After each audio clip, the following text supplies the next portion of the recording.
Today on Lulz, one of our favorite recurring guests, Shaidy'S. We're going to talk about his DFS portfolio tool that is now available on Run the Sims. Also, you might have seen him in your Battle Royale and Underdog drafts this weekend. We'll talk about him dabbling over there. Maybe a little news on the gambling loss tax deduction stuff. I'm Pete with Bric and guest Shady. Let's do it. Does he think?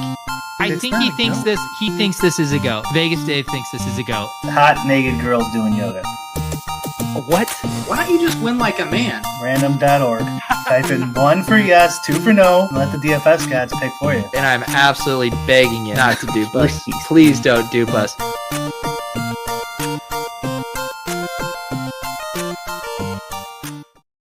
All right, Bric 75, Shaidy'S. Shady, welcome back to Lulz. How we doing? Good. Thanks for having me. I'm always a pleasure to chop it up. Awesome. Brian, how are you doing coming off of week 5 here? Good. Just got stretched out, Pete, at StretchLabs. Did you? Mm-hmm. Have you been going there? Yeah, a little bit. I did it like for all of last season. I feel like I was doing it and I really enjoyed it. And it was kind of far from my house. And I was also like, I think I'm just going to pay the same amount for one stretch and get a membership to a yoga studio and cut down my commute and get like unlimited yoga. But I do like getting stretched out is an incredible thing. Yeah, it sounds perverted, but yeah, it is. Is this like PT, but your insurance doesn't cover it, so you just pay for someone to stretch you out? Pretty much. Nice. Yeah. I had actually heard massage, but not by much. Exactly. Yeah, I had heard about it from Levitan. And to me, it's like, you know, when I work out or whenever, like, I'm so bad about making the time to stretch. So it's like when you pay, it's same like with, you know, people who struggle to work out. It's like if you pay for a trainer, it's like you're showing up to make sure you do that. That's how I was like, I have to pay to force myself to stretch. And that's kind of how I've been using yoga now. Pete, I'm curious, did you let a dude stretch you out or? No. Okay. I will say I went through the thought where it was like, it wasn't much of a decision for me because like 90% of the whatever massage therapist, stretch therapists there were girls anyways. And I was more optimizing for the time that fit perfectly with my schedule than that. But what about you, Brian? No, don't want a dude stretching me out, Pete. Not even in college. And they fucked up and screwed my schedule up. And I walk in there and some dude's like, "Hey." I'm like, oh, God damn it. Now I have to deal with this guy. So wait, did you like walk out and say this is against my personal rules, or did you? I just did it. All right. But I was pissed about it. Now my thing is the yoga studio, it's like I'm the only guy that goes to my yoga studio. So it's just me and all the ladies. But I do it on date. What's that? You could probably do it. You need a bare minimum of yoga skills or flexibility, which I don't have. The funny thing about yoga is like you think about other, I don't know, like sports or even people like film their sets when they lift to like check form. Like I have no frame of reference for like what, like in my head, I think I'm doing good. But then I'm like, I bet if I saw a video of this class, I would look like such a clown relative to all the like limber ladies who are nailing every pose. But in my head, I feel like I'm doing okay. I'm so inflexible that I can't figure out which, like if you do a pose in yoga, it's supposed to stretch something. But like if I try it, it stretches everything. So I have to figure out like which thing you're not supposed to do to like get to the hamstring or whatever it is. It's nice to have someone to like guide you through. No, don't worry about that part. Like just focus on getting your hamstring or whatever it's supposed to do. Yes. Go get stretched out. Yeah, do it. Go do it. Good. I should probably just go to PT since that's what, you know, you're supposed to do for bad hamstrings. But if it's cheaper, then maybe that's worth it. This is just going to turn into full-blown stretch edition here. You know, we got one of the best DFS players in the world. And we're going to talk about our stretch routines. But that was always my issue and why I started going to StretchLab, because my hamstrings were so tight. And there's like a trickle-down effect of like that was causing my low back pain. Yep. And then like everything's so connected. And it was like, got to start with the hamstrings there. Yeah. Yeah, it's totally true. Calves, hamstrings, pretty common. Yep. Well, we're getting old, guys. Nothing says I'm a DFS player who sits at their desk all day quite like guys who need to pay to get stretched out or go to yoga. How's your 2025 season going so far, Shady? Great. It's been good. Where did I do this after MLB? I almost didn't play MLB, and then I had the best MLB season I've ever had. So here we go. I do remember that you came on, and then it was just like bink, bink, bink right after that. Yep. So that's nice. I'm thinking about maybe not playing NBA this coming season. I don't know. We'll see how it goes. But otherwise, quite good. Just the time commitment element. Yeah, just a time commitment. I'm not doing like late swap, but there's a lot of like actual ball knowledge about like who might get it when someone's questionable, and that like there's edge there, but like is it worth spending the time to grind whatever it is 5 to 10% in NBA versus just like taking some time off and then playing MLB and other things? Would you want them to reinstitute no late swap for NBA? No, it's the same, right? It's like there's so much well, maybe.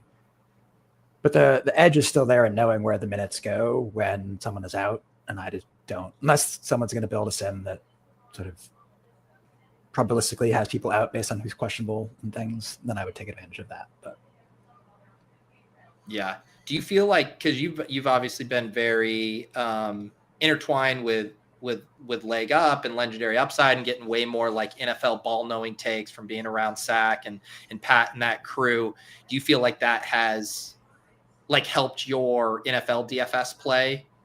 Just all that ball knowledge or not really? I mean, it helps me explain when things go poorly. Be like, oh, it's because they do things I didn't. I still don't touch projections, right? I would have to do it for a whole season and do like fake in the background to see if adjusting things was better than just letting what I normally do run. And that's just hard to calibrate and do well. And if you have a profitable process, probably don't mess with it. So that's where we are.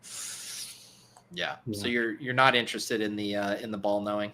Oh, I find it fascinating. It is great to see them tilting or, Pat losing his shit on ship chasing, whatever's going on. But haven't figured out how to put it into the process yet. It's kind of interesting having run the Sims now with making your own projections, because I'm sure one of the reasons you don't do it was the same reason I stopped doing it, is because it's a giant pain in the ass to keep it up to date. But it's still interesting. Like and there's ball knowing stuff that you're not going to put the work in, but you could still make it better than everyone else through, statistical skill or coding or whatever. But it's still just a ton of work. So it's kind of interesting with Run the Sims or any of the other companies too, is like, well, they got a staff. They got, they have guys who are going to handle it and make sure. So it's I don't know. It's kind of a weird spot for us where we're talking about doing other sports and stuff. And it's like, should we put in the effort to do it? Maybe it makes sense because we put the, I don't know, whatever you want to call that like laziness aspect of it. And it's like, well, it's kind of shifted over to Run the Sims. Other people are going to have it though, access to it, but you're also paying for someone to maintain it and keep it, and keep all the data on AWS and all that type of stuff. It's kind of a nice little, I don't know, symbiotic relationship. Honestly, it's kind of weird. Yeah, I love offloading that part of my process to someone else's time and brain. Yeah. And so, but you don't have control over it, right? Like you don't have control over SaberSim. Yeah, that's fine. Yeah, I know, but like this way, we do. So that's true. Yeah, if you have our SaberSim, but also if Yuta wants to change something, we just change it. Yep. Yeah.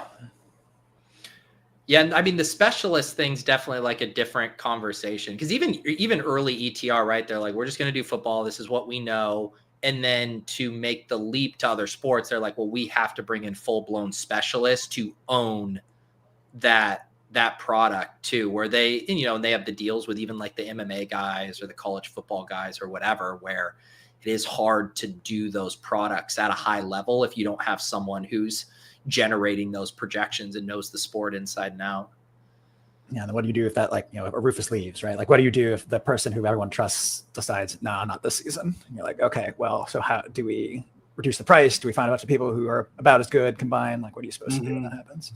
Yeah. Yeah. And that's an interesting one too, because it's like, because I assume you get subs both ways. Like in the Rufus example, lots of people paying because they want Rufus's stuff, but then they probably also just generate a ton of subs for we trust ETR. We trust that you're going to put out a good product. I had a really good time with NFL and XFL. So yeah, I'll check out your golf. So I wonder like what % was like tout driven versus just brand driven. Yeah. I mean, I have some insight on this because we have the very specific cases. So like, I'd like to get, we love talking inside baseball and how companies work. So this is perfect right up our alley. With like Rufus and Shady, you kind of just do it and deal with it. Was my thought. You just like if Rufus leaves, that sucks, but you still got to do it. And then deal with it later on. And so like Shady's kind of the same way. That's how we did it. But if you're not a professional who's well known, who's going to bring in subs and stuff like that, we won't do that. We and like SaberSim won't do it at all. Some companies won't do it at all. So unless they change their mind, but right now I think they're not doing anything. So like if you're like we've had a bunch of different chats with coders and stuff like that. It's like, yeah, but we can't start a product with you and then you decide you want to live in the wilderness and be free, and then we're stuck, with we got 150 subs with your product that we have to start from scratch with a month before the season or something like that. We can't do it. So like anyone like that, like there's like we get the code's on our stuff, anything like, something where we could or unless you can replace it somehow, like one of your guys has their own projections or their own sim and you can just pop it in, which is pretty rare. We have that, obviously, like we could replace some things or something like with our own stuff, or if we could force Dan into, the cave and force him to code out something for us, it's possible. But like, that's kind of like my take on it is, if it's like a special case, you kind of just have to do it.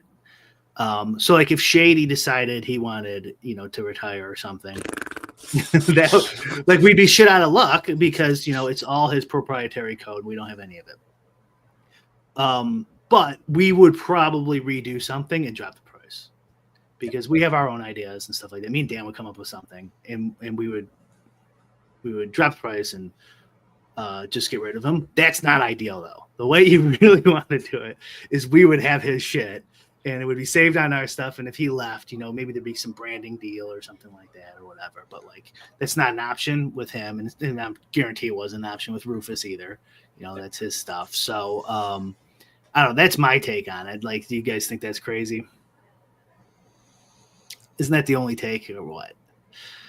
Yeah. Shady, talk about, so like how that worked with your, you have this portfolio diversity tool. Like how did that, first of all, you decide that you were willing to license that out? And then like, what kind of arrangements were you looking for to make it actually make sense for you to do that? So luckily it's just like a cloud endpoint, right? It's just an API. So I'm mostly interested in covering my support costs, but it turns out are a lot if I do that out hourly, but then also like the risk of somebody scooping my EV. And so there's just like a price point for the support, which makes a lot of sense to do with sites and partner with them. And then also high volume individuals who are willing to give me 10K a month, right? To provide the support and stuff like that. Because there's always something that comes up. Because of the way it's set up, I have to blind everything except for like the billing on the account so that people can't see the code. So there's some amount of support work that I then sort of have to do. But it worked out well. I think it's like, unlike the other situations where like Rufus was probably putting work in every week to do golf projections. Like I don't, unless there's something broken or like Brian wants to add late swap or something to their endpoint, then I don't have to do anything, which makes it much less likely for me to turn tail and run what I decide is not worth it for them. So I think it works out pretty well. What, now that it's kind of like out in the wild and other people are using it, what kind of feedback have you gotten? Has anything surprised you? I think people, I mean, it doesn't surprise me because I've used it for years, right? And all the results that come out of it. But I think people expected more diversity, I think, right? Like you're not, or the things that's being sacrificed, I think people are surprised. Like you're more likely to, when you're only playing 20 lineups, it can still be pretty greedy about specific players, which is, I think the new Run the Sims stuff you guys just put out where they can resend it after they do some filters is going to help them a lot for people who wanted more diverse exposures and a diverse portfolio in the way that I define it. So, yeah, I mean, it's funny. I thought it was like plenty diverse, when I would use it, so it must be maybe experience based, because if you do your own sim stuff for a while, it will jam. Speaking of greedy, it will jam a lot of the value. Like, go ahead. No, I was going to just ask Shady how to define it. I know like when we did the first show with Yuta and Brian, we were talking about it a bit, taking a stab at it, but from like your words straight from the horse's mouth, like what is it? It's a great question. So it is, so diversity in general is a way of sacrificing EV for less risk in your portfolio of whatever you're gambling. But it turns out that there's so much you don't know about DFS and how the field's going to play or assumptions you're making on inputs, as well as the fact that you can't win first twice, that actually when you diversify, you actually don't give up any EV if you do it well. You actually have higher EV lineups, particularly if you're playing close to a sort of a GTO-ish strategy where you're like not trying to exploit something specific. You end up being able to take advantage of whatever mistakes the field makes in a better way when you're diversifying that way. And so that's how I think of it, as a way to reduce my risk, but also take advantage of things that like mistakes the field might make. So the same way that you use your DFS gram to like talk to a bunch of people and sort of understand what's going on, like this algorithm in the background ends up figuring out some things that the field might end up doing that, particularly with the amount of sims out there, that maybe you didn't think they were going to. How do you, even now with the rise of sim tools and people can get outputted lineups. And I mean, we do it on the Bully the Sim show on Friday where you kind of scan through them and say, does this pass the sniff test, or why might it be doing, like, it's fun to kind of untangle why a sim might like something. What do you do to like review the output of a portfolio of lineups to know if it's functioning right, or if there is a sniff test for it to pass? Because now we've ratcheted up the number of variables that are being handled here that our brains can't comprehend. I'm just wondering, like, how do you even look at it? And you're like, yeah, that actually looks like a good batch of diversity there. So it's sort of the same back testing-ish stuff that you would do with any sort of ROI metric, but it's across your portfolio rather than about one lineup. So you like look at what is the expected return of this portfolio on average. So you have an ROI of the whole portfolio, both what you thought it would be before lock and what it turned out to be based on what people actually played. And you can do sensitivity analysis with the sims and stuff to figure out how important your assumptions were. And you just look at that for a long period of time to see if it's accomplishing what you want, which is basically you're not giving up too much EV compared to playing all your best lineups, and your worst performances are much better on average than they are. So you're only losing 30% of your investment on your 10% quantile return or whatever it is. The two things he said there that I think are really important, probably people didn't really catch on, is you can't take first twice. And the uncertainty that, like, you probably don't know as much as you think you know, which is really hard for sports fans in general who haven't gambled a ton, I think. I mean, and I was there too, especially when I was younger. This is a side note. I was just thinking about this on the drive. Back in the day, I think you guys are old enough. Sports radio was way bigger than it is now. Oh, yeah. Right.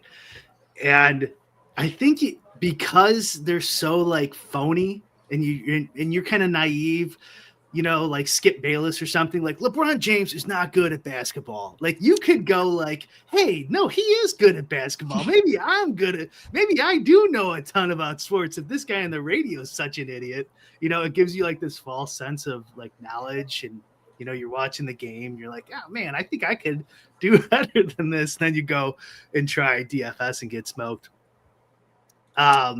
Anyways, back to the uncertainty thing is it's not just the no ball aspect of it. It's, you know, the ball is oblong and it bounces all weird. And there's all sorts of weird things that happen. And we don't know exactly how many times these combinations are going to be in the field. And we're guessing, we're trying to do that better and better. And so when you look at the EV results in a sim, it feels like concrete and certain when it really is, a guess around a distribution. And so those two things that you can't take first and you could benefit from the uncertainty are two huge aspects, I think, when you're entering a portfolio into DFS or other things too. So would you say when you're doing the portfolio stuff, it's like if you're using the top just simmed lineups by EV, would you say you're getting like a similar ceiling as those with the portfolio, but you're raising your floor with the portfolio? On a per slate basis, yes, right. So it's not like the individual lineups. Right. It will prefer a lineup that has. Generally, you'll prefer a lineup with a better floor if it has the same ceiling, right? Because you're not giving anything away. But as a whole, you're saying, okay, if I have somebody told me they were going to pay me $1 if a coin came up heads, and they're going to pay me 99 cents if it comes up tails. If you're maximizing EV, you're going to always take the heads and put all your money there. But if you're diversifying, you're saying, well, both of those bets are plus EV, so why don't I take some of one and some of the other, and that way I'm winning no matter what happens to some degree. Obviously, winning in DFS is just losing as little as you can until you actually win. But and then would you say, similar to the conversation we have about ownership and the benefits you get from being unique, where there's like this tipping point of like you're not going to sacrifice too much projection for that. Would you say a similar thing plays out in the diversity tool where it's like, you're mentioning people being surprised about maybe a lack of diversity, but if like one play is the best play on the slate by a ton, it still might show up in every single lineup because the diversity benefit doesn't outweigh not playing that very strong play. Which also you can get diverse in your 8 other slots first, right? Like it doesn't. So one of the things I think we talked about on Run, so like my stuff doesn't know your lineup.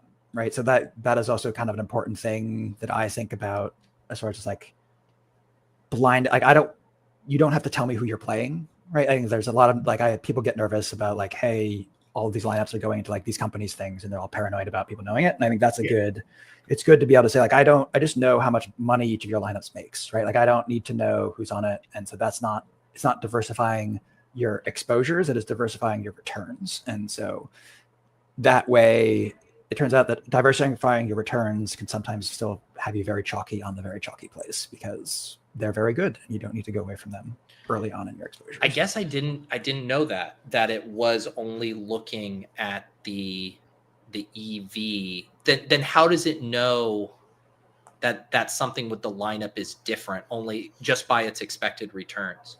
It's the entire return distribution correlated to every other lineup. So it is every single contest sim. Yeah, so it knows the return on every contest sim of all of your lineups that you're asking and being like, okay, in this, if I play 150 and this is what happens, how do I diversify it across all of these things? And it's built into that number, Pete, right? So if Achan is in 2 separate lineups and he scores 0 points, it's going to affect both lines. This lamp that would have 100, this other one would have 80. So. Yeah. I don't know if you remember this, Pete, the Fantasy Cruncher, like conspiracy theory that FC Dave was stealing all the good players' lineups and building a new tool based on harvesting all of our information and stuff. What do that concern? Because I have seen that I even know like, at Fantasy Life when we had like our best ball hub and, people are uploading their teams or whatever. And like people are always asking questions about like that data. Like, is that a concern, Shady? Like, is there a provider who could take advantage of that in a nefarious way, or is it not something that would really tilt the scale? So an asshole could nuke both of your EVs, right? Someone could just dupe all of your lineups, and then both of you are playing stuff that sucks. Okay. No one who wants to make money would take your stuff. Like, there's maybe if Yuta was using your tool and you knew it was Yuta, you would like notice their exposures of a ball knower and be like, oh, this person might be a better play than my stuff has them, and I could do that. I just don't think any of the people are playing at high enough volume that like risking their entire business, for lack of a better term, is worth them even taking a peek at something like that. Yeah.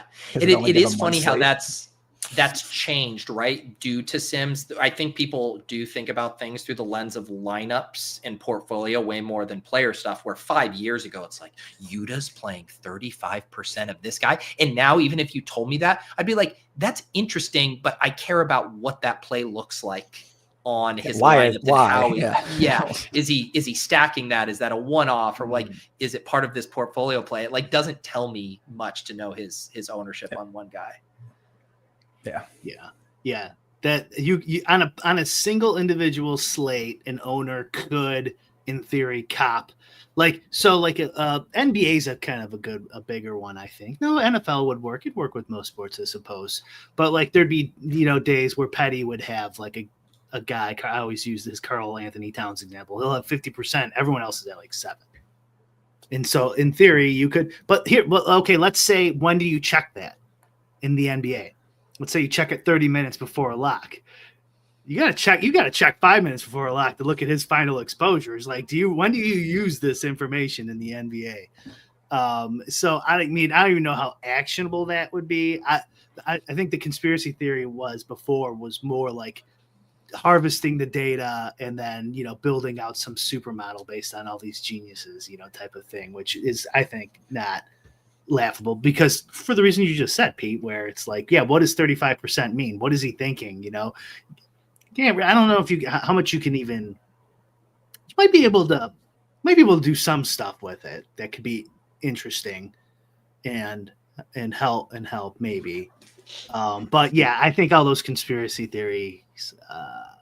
Well, and on DraftKings, it's public after the contest, right? Like, that's the thing. Like, unless you're using it beforehand, I don't know what are you going to do with it.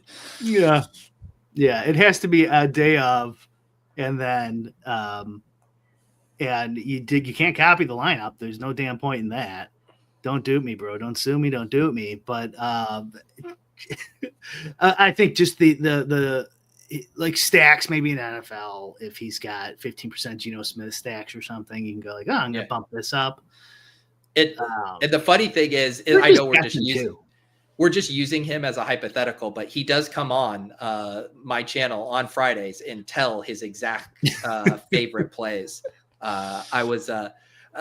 Hopefully he doesn't mind that I'm doxing this DM, but he's like, here's my winning screenshot. He's like, I don't want people to think I'm LARPing. And I was like, Yuta, no one thinks you're LARPing as a good NFL player. The whole reason you're on this show is because everyone knows you are really, really good at this and wants to hear your opinion. But I'm like, yes, I will show that you won $250,000 on the stack you touted on the show the week earlier. By the way, tune in, Bully the Sims, every Friday, right after Block Party with JM. I think we're finally kind of hitting our groove with that show, and it's been really good. Yeah, they got rid of me. No, get out of here. The thing is, it really is like on that show, and I think people are primed because JM like just talks ball for an hour straight, and people just want ball talk on that show. Like, that was the feedback I got. And I think there's times and places for conversations like this, for explainers on how to use tools. Leone's doing his sim walkthrough show now and stuff like that. But it's like, for some reason, that show, it's like, get rid of everything else. Just fucking talk ball. That's what we want to hear. Yeah. We do have a big update, not to infomercial, but we just pushed a big update. So either I'll have to, actually, I'm going to make a video, Pete, you could watch. You could like a 10-minute video on what they are. Because I'm not sure if I'm going to be around tomorrow anyways, if you guys did need me. But I might be. I'm not sure yet. We'll give it. Can you tease it or preview it right now?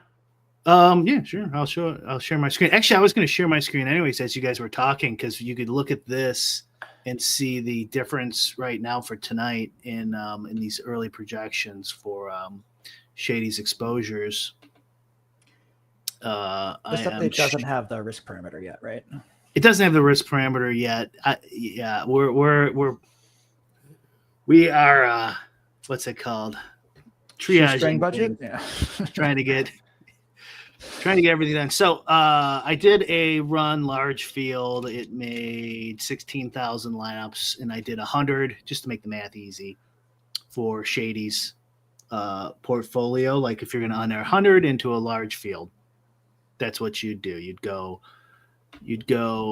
over here. You'd click his option here, make 100, and then move all these settings up, top heavy payout, and run it. It gives you a bunch of EVs. After it sends it to him and filters them in the order you requested over here, you could see like the EVs aren't like linear like you would normally expect. There's some surprises in these lineups. And then if you go over here, this is what I wanted to show, which is the difference in exposures. So the first one is the optimal rates. So that's in all the lineups built. So we did 50,000 or whatever it was. I didn't look at the settings. And so how many times was this player in one of those lineups? That's kind of like, it's kind of funny. This is partly how the Sims evolved over the last 5-7 years. Like first it's like, how many times is this guy good? How many times that was the first one, like a horse race sim. Then it was how many times is he good in a lineup? And then it's what's his EV compared to a field? And then now we got what's the EV compared to your portfolio? And so you could see this one right here would be if we did filter by EV, what would Hertz's exposures be? So similar to not similar to the optimal. The optimal was much higher. I guess a little bit higher, 10%. A lot higher captain though in the top 150. And then here is the filtered by Shaidy'S tool in this last column. You could ignore Hertz's number there because I actually put a filter on him. Let's say that feels a little high to lower it. So yeah, ignore that. You could, and Barkley and stuff like that too. But point being, they're different than the top 150 and then different than the optimal number. So each one's different. Each one's going to tell you something different. But the filtering now, you couldn't do this before, Pete. This is what we added. You could now put the maximum exposure number per player per position. Nice. Minimum lineup, maximum lineup, salaries. Minimum's more useful in classic. Maximum, some people like doing that with Showdown to get rid of dupes. You could also do it with the product ownership or the predicted dupes. We have like a little predicted dupes algorithm, and if you can just go look and see what it is and drop it if you want to get even more risky in terms of how many times you think your lineup will be duped. This stuff is this would be more useful in classic. Do you want a defense versus the opponents in the lineup? In Showdown, I think you should take that risk, but maybe they don't want to. There's just a ton of different filters here that they can iterate. What do you guys like? Because we even talked about this. I think the first time we were pulling up just the sims on the classic and whether you force a stack or whatever when you run it versus just letting the sim output what it likes. Like, how much are you like when you're putting your fingers on the scales and saying like IKB, I don't want my defense against this, even if the sim says it's good. Like how dicey do you guys think that is? Because the sims are accounting for these outcomes that our brain is trying to say like doesn't check out for us or whatever. I don't like messing with the stuff. Like this is like when you spend all the time building it out, like why then not go with most of the assumptions the computer told you? So I would just do what Shaidy'S tool told me, honestly, after I had everything pumped in. But I get it. People have their own assumptions, and I mean, I don't know. I don't know if you could really necessarily say they're wrong. If they have like a player take and they want to go in there and then lower AJ Brown's flex ownership below 50%. But like you really have to have like a reason for that, in my opinion. Like what's your logical basis for changing the information? But that is the whole point of this tool, though, is you could go in here and get super granular and change a whole bunch of variables. I kind of like for Showdown and using this tool, Pete, is like doing what if scenarios. Like, what if the game is really low scoring? What does it look like? If the game is really high scoring, what do those lineups look like? That was always the intuitive way for me to use this, of like playing different game scripts. But some of the rules for like forcing a mini correlation or that stuff, I'm like, no, that's the whole reason I'm using the sim, is it's telling me if that's good or bad or not. We're working on adding in. Maybe I should. I don't know. We're working on like trying to add in more of like a variability, confidence, or something like that, where like let's say the backfield is more up like Washington or something, more up for grabs at the beginning of the season. Yeah, where you could kind of utilize your ball knowledge in that variability a little bit more, because if you give Rodriguez all the carries, the sim doesn't know that, like, you're not really confident in that. It might be 80-20 the other way. And so it will just go, no, he's getting the carries, and this is the result given that assumption. Mm-hmm. So I think that could be a next step. I don't know if I'm explaining this very well, but like, because the sim, if you look over here, and all the sims work the same way with this, is ours is market share, but you could do stats, you could do point projection. Like, point projection is an easier way to explain it, probably. Like, if you have Saquon Barkley, what do we have, 18 points or whatever here, 18.1 points. It's going to have a distribution around that 18.11 points. But if Barkley had some injury concern or something like that, his 18.1 points might be right as the median, but it might actually be, if he had some injury concern, I'm making this scenario up, it actually might be when he plays, it's 18.1 points. But there's a 5% chance or 10% chance that he's going to re-aggravate his hamstring or something like that.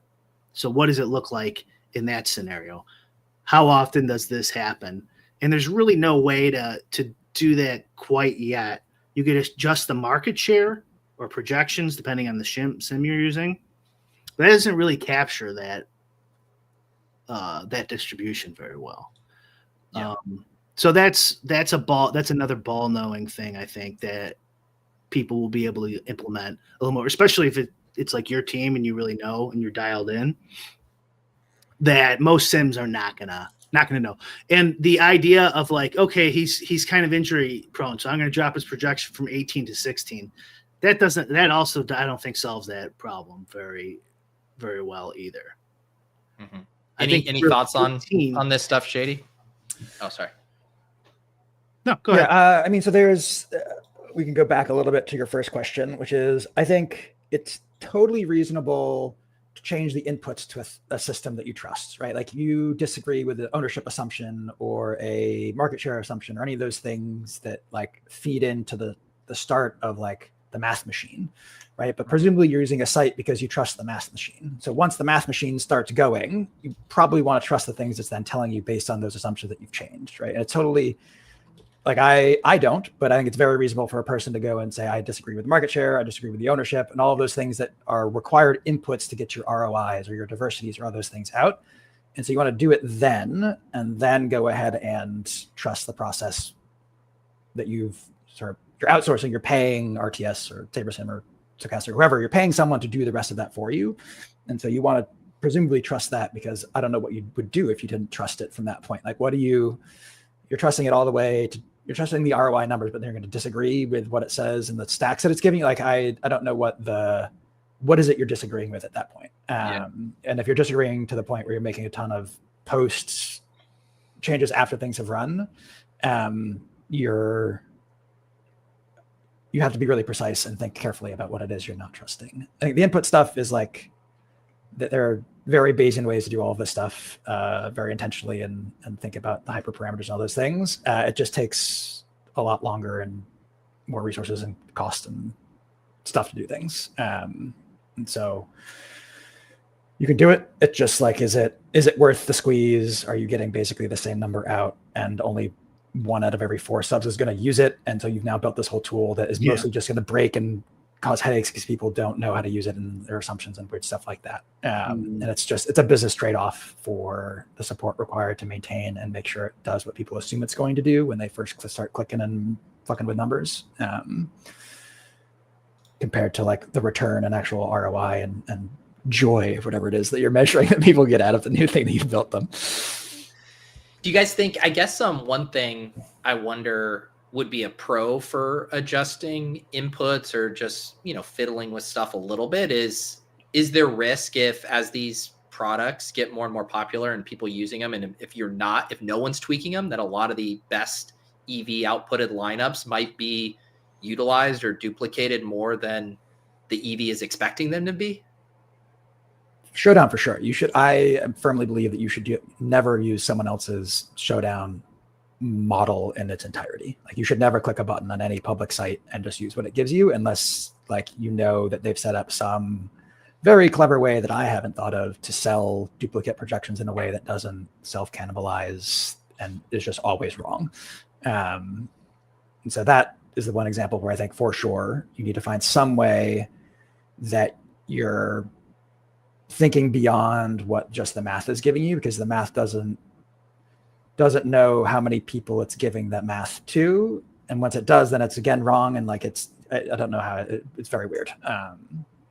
But for Classic, there's so many combinations, and presumably sites that are doing this are doing some sort of sampling of stuff. So not everyone's getting the same everything all the time, or it's running sims from the ground up for you, or whatever it is, that you're not getting the exact same numbers. And so as long as, I would assume that most of them are not playing the chalky cash lineups. And so you're going to sort of be dodging everybody anyways. Yeah. I think that's good advice. Classic, there's a lot of combos in an NFL Classic slate, especially when it's a full slate. Showdown, as long as, like, if you're changing ownership, it depends on the sim product you're using, of course, and everything you're doing. But as long as you're changing some of the variables, you're probably pretty good. Like, ownership will change everything, right? It'll build a different field, etc. Your market shares you could change the game state, like we talked about earlier. And then even if you don't even want to do any of those things, because like maybe you don't know ball, then I would go into the filters, and I'd probably the first thing is the dupe. I'd probably look and see what the dupes are, what numbers is it giving me, and probably lower it just in case. Lower it a bit, and then take that top end off. Yeah. Because let's say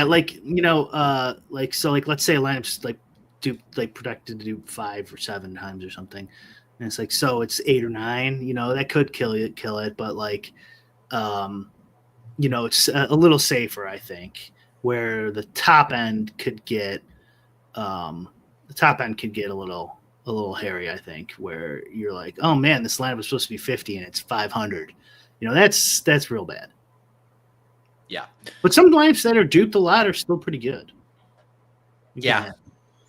That's the other thing. I know when I've been looking at some of the, the portfolio ones, and then seeing, because that's where you start to get even worried too. If I pull this lineup out of the portfolio thing, is it ruining the entire thesis of this? Is having this in is what makes the rest of this portfolio work? The FOMO.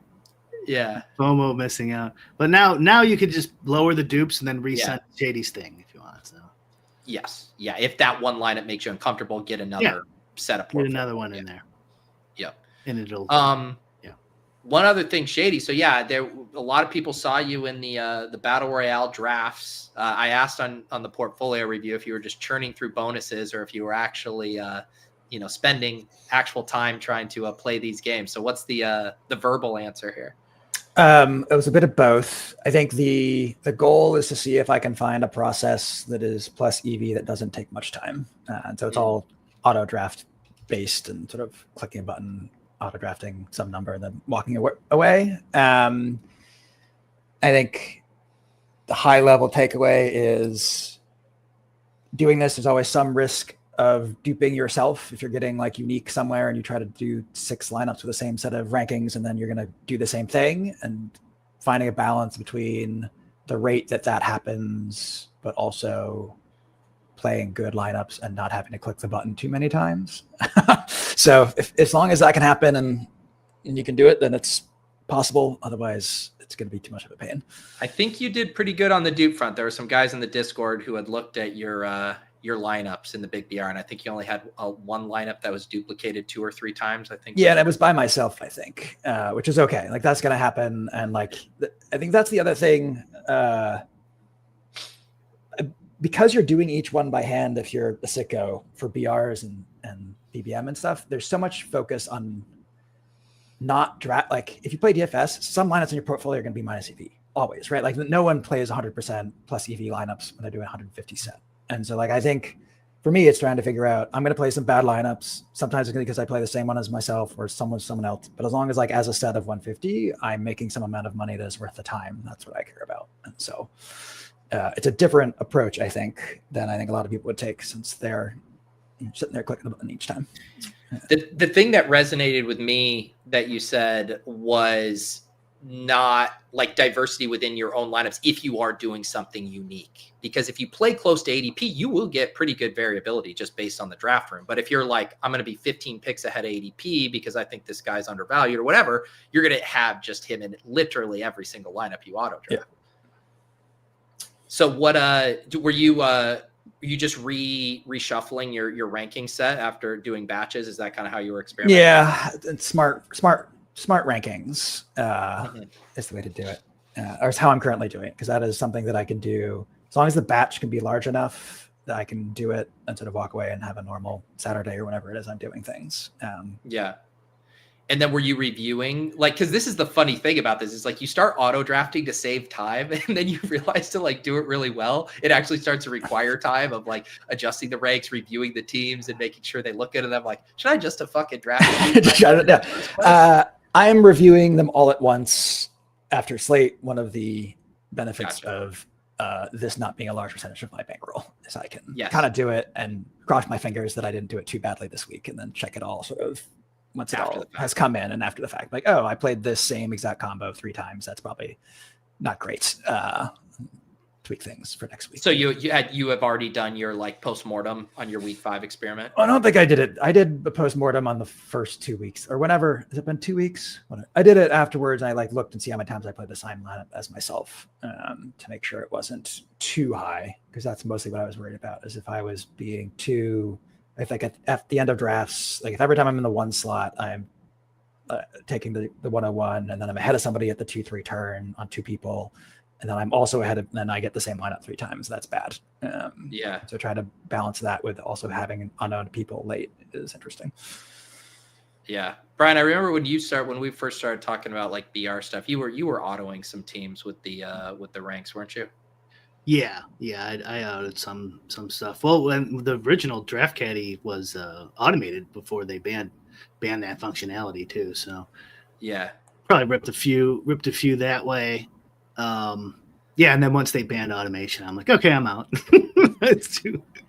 Well, another interesting dynamic to the auto drafting, it used to be, and obviously this is a way bigger deal for 18 roster spot best ball, but it used to be like, oh, well, I can't get my correlations in as much. And then you see where we're at, and that the field is likely over correlating, and that having naked quarterbacks via auto drafts might actually be optimal in like the current meta.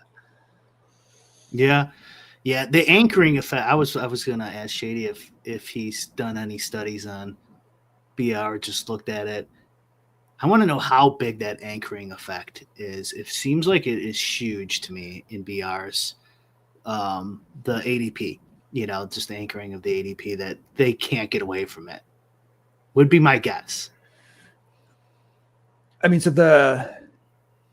I don't know how about, yeah. I mean, late in the draft, I think everyone agrees that people are probably too tied to ADP, where it's a very flat group of people. I think much like, I would guess, I haven't looked at it, I guess much like season-long best ball, people are not tied enough to ADP.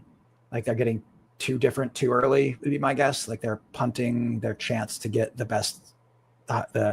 Anytime you get unique early, you give up the opportunity of something good falling to you, a combo that you cannot get unless you get lucky rather than one that you reached for. And so I'm assuming that like the sharp people are doing that too much as opposed to just taking what can fall to you and setting yourself up for a monster team and then not having to get unique later. But I don't know for sure because don't pull in all the data to do all the stuff. But if you just like listen to the zeitgeist, that seems to be what people talk about too much relative to how useful it is. And I would say, Brian, I think the anchoring effect is really real. The one place people are comfortable deviating from it is if a ranking set deviates from it. So if ETR ranks are way high on Jacoby Myers, like last week, people might say, oh yeah, I'm fine scrolling way down to this because I have a ranking set giving me permission to IKB the ID, and you're not even IKBing it, you're outsourcing the IKB to someone else. Those would be the two instances. But outside of that, and I was actually just looking at the first 5 weeks, the winning lineups, and every single lineup had at least one piece that was drafted less than 50% of the time in it. And that was like the Ashton Genty week when he was kind of like a fringe guy. And then all the other teams had at least like a sub 30% drafted piece. This is the winning lineup, obviously would be better to look at top 1%, but I was just kind of curious with some of that stuff. So that uniqueness lever still is proving to be pretty important for finishing first in a 60,000 person tournament. Yeah, I would. That's my guess. Because like let's say the ranks like two of the players, they probably are. But like, sorry, you were cutting out for a second there. Say that again. I was saying like let's assume like there's a set of ranks and like two of the players are wrong. Then the anchoring effect would have it would matter to your EV. For like, I mean, I'm not saying you would know which players were wrong, but if there's an anchoring effect where everyone's like, okay, it's the 6th pick and this player says 5.7, I take him, right? Then, but he's wrong. It's wrong. Then you should be able to benefit that. And then also the combos where, the 1 in 6 or 1 in 7, no, actually 1 in 12 or whatever it would be. And it's just always happening. 1, 12, 1, 12, 1, 12. Well, there's a point there where there's just too many people taking 1, 12 together. Yes. Player A and player, whatever, F. Yeah, like Easy says here, 6 is paired with 7, 12 with 13, like 40 to 50% of the time. Yeah, exactly. And again, there's two levels of it. It's the ADP pairing, but then there'll be the rankings pairing. So like whoever's ETR 6 and 7 and 12 and 13 would also be, sometimes those align naturally, but sometimes you'll have like multiple sets of duplicated pairings. Yeah. I wonder if like it matters like the pairings with your opponents there too. Kind of interesting. Never really thought of that. Like, what you mean? Like if everyone is taking someone at 6, and you're all, everyone's like, if it's the same players who are taking at 1, 6, and 12. Well, 6 isn't your team; that's the opponent.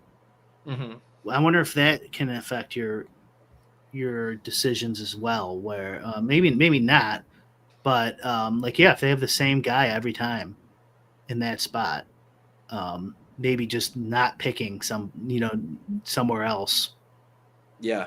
Or when you're in the 6, even though you won't be comboed up, with what would that be, 20 or whatever when when it comes back to you, maybe that 6 is you really want to switch it off because everyone's playing that 6 with the 1 and 12. I'm starting to make no sense here. Just saying number 1, 12, 6, 20. These are the numbers. Shouting integers into the void. But what about 15 and 46? was gonna say these are the numbers you say in your head when you're getting stretched out by a male therapist. Yeah. 6, 7. Too much lost in your formative age. I had to get that joke off. When's this over? I was waiting for the stretched out bit to start. No one would do it with me. So, Well, yeah. Do you think about that, Shady? Like when you're making your ranks of like, okay, how much projection am I willing to give up to be unique if a lot of the field is jamming similar projected plays? Not actively, I suppose, is the answer. Like it has to be. I'm trying to do something closer to GTO. So like I suspect that the teams that coincidentally that I'm building fall on those combos are probably minus EV, but I don't want to be in like the thing that you're always doing when you go off of that combo is you have to be underexposed to one of those two people, right? Because you are giving up, you're choosing not to take them, take somebody else. So you don't necessarily have to be overexposed to someone else, but you're choosing to be underexposed to that player. And each time you do that, and try and make sure that you're not doing that in such a way that you aren't like, there are futures in which that is the right combo to have. And are there ways that you can beat the field when that combo is the right one to have is the way to do it. And you're going to have less combos of it than the field if you're doing it sort of just naturally. But I think just getting naturally different rather than forcing difference is probably better. But well, I would say Shady, as long just keep your curiousness or curiosity in the BR games at about this level. It's about where it is. I got to start. We're finishing up the playoff sims, so that is. Oh yeah, we're already getting ready for playoff best ball. Yeah, got to make sure that we're close to ready to go on that for when stuff will drop. It is just crazy the way the fantasy calendar turns over because I'm just back to fucking back. Yeah. What week does Underdog normally launch us? Like 12 or 13? It's definitely before the fantasy playoffs. Yeah, early November usually. First or second. We're like a month out from a month away. Yeah, the way too early stuff. Yeah, and then they'll do the way too early slate, and then they'll be the normal slate in December-ish usually. Insane. Wow, Travis Mangone in the chat. Travis, do you want to come on the show and talk about what happened? Leaving RPS, what you're gonna do now? If nothing happened, just make something up, Travis. That's this show should be a good show. It suggests to me that he is a bit behind and might not be able to answer. Yeah. How we used to be talking about the juiciest DFS drama, and now we just have Brian shouting out random comments. We desperately need some drama. Oh my goodness. Well, speaking of drama, this isn't much, but we got an email from DraftKings. Integrity team wants to take a look at Run the Sims. Really? Mm-hmm. That's how good we are, Pete. I guess my first question would be, isn't like over the years, hasn't it been like common practice that like sites have worked with DraftKings to be like, hey, look at our optimizer, make sure we have this rule in place where you're tweaking two things, blah, blah, blah. So is this standard or are you guys actually under scrutiny? Yeah, I'm pretty sure it's standard. I'm surprised that they didn't do it before, or maybe they did. And now that we're making all new adjustments, they want to look again. I don't know. I probably should have asked Justin, huh? But I mean, we did this with Draft Caddy, Pete. They have an account. Every tool. Yeah, so, they all have it. Yeah. So how do they know? Like, how do you get on the radar? How do you get big enough that they're like, actually, we need to talk to you? Bully the Sims, Pete. The only answer is the popular DFS show, Bully the Sims.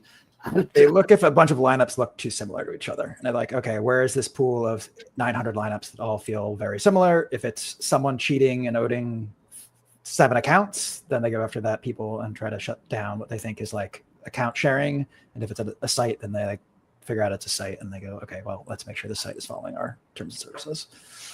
Well, that's a point in the column for adjusting the inputs a little bit. If there's enough lineups that look similar coming from RTS that are getting flagged by DraftKings. Yeah. I imagine we're on a lot of shows at this time of year. Yeah. And they probably have people watching those shows and they're like, what's Run the Sims? Let us take a look. I don't know why they don't just spend a few bucks and look themselves, but they want the freebie. Yep, they want the free account. I don't know why. Brian wants you to pay up. What if the draft integrity team guy is just some DFS degen? He wants a free sub. He did want to look at my code at some point. Yeah, he's like, I don't want to pay for the shady thing. Oh wait, I'll shake him down. I got a new plan, Brian. Tell them to fuck off. They need to buy their own sub. And if you're watching right now, you can get 10% off DraftKings with promo code Pete. Promo code stretch me out. Well, I would say I think it's a congrats, Brian, on getting big enough that they got to come. Yeah. First they came from the caddy, then they came for Run the Sims, and next they're coming for you, Pete. I just imagine this individual just popping his popcorn, watching Bully the Sims, and he's like, "There's the dude that we're not going to give his rake-free 500-person contest to each week. We're also coming for Run the Sims." There's somebody who works there who just despises you for no reason and just makes our lives difficult. Yeah, exactly. Well, Shady, appreciate you coming on as always. Obviously, people can get the portfolio diversity tool as part of their Run the Sims, or it's an add-on, correct, Brian? You pay in addition to get the diversity tool, right? Yes. Yeah. There you go. Shady, anything else you'd like to promote while you're here? No. Stay tuned for new leg up stuff coming out when you would expect it. A couple days after contest launch, make sure we get all the bugs out, but that'll be in a month or two. So I did like this visual mystery throughout the show. Your shirt, it just before they just saw body by Ty says body by DFS, but it's actually a bakery. It's a bakery, yeah, which I think is a good bit. I appreciate the bakery bod. Get your body by Debs, and then you go get stretched out at StretchLab. There's our sponsors today. We got to get ourselves a StretchLab code, apparently. I remember I was angling because this is how expensive StretchLab was, and because I wrote about it in my personal newsletter when I was doing it, and I was like, do you guys have like an affiliate code, because this is so expensive? Like, it'd be nice to knock off a few bucks here. And at the time, they're just like individual franchises, and they didn't have any connective tissue through the network, so nothing. It was only if I referred people to that very I'm like, wow, this isn't gonna work. Yeah. Brian, what are those new features that you were showcasing coming to? They're live, baby. Right now? Okay. All right. There you go. I meant to tell you, can I request a feature tool when you were going through those? I would love to be able to sort by those columns. So like that's in the works. Okay. Sweet. In the works, guys working on it. All right. Risk parameter, right? So like my algorithm takes a risk tolerance, and that'll be there soon. So I wish how risky you want to be. I wish we could get all this stuff done quickly, but I'm not the one in there. So thank God. Get it when we get it. A disaster. Yes. All right, guys. Thank you for hanging out. We are here every Thursday, 1:30 p.m. Eastern. If you guys ever have tips, things you want us to talk about, drop them in the Lulz channel. And then Deposit Kingdom Discord, or guests that you'd like to see, like maybe Mr. Travis Mangone could come on. I'm Pete for Bric. This is Shady. We'll see you guys next time on Lulz.